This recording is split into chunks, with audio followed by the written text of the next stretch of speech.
Pinatunayan ng dalawang Harvard students na kayang magamit sa masamang gawain ang smart glasses na Meta mula sa facial recognition technology nito. Ayon kay Anne Nguyen, kayang ibunyag ang pagkatao ng isa sa pamamagitan ng paglalabas ng personal na impormasyon nito ang Meta Smart Glasses gamit ang Eye X-ray tool. Paliwanag pa ni Nguyen, mula sa computer program na nagmomonitor sa stream ay gagamitin ito ng artificial intelligence para malaman ang mukha ng isa mula sa isang public database.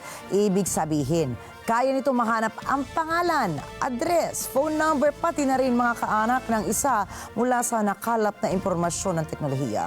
Tinukoy naman ni Kane Ardafio ang kasalukuyang facial recognition tech ay naging mas accurate pa.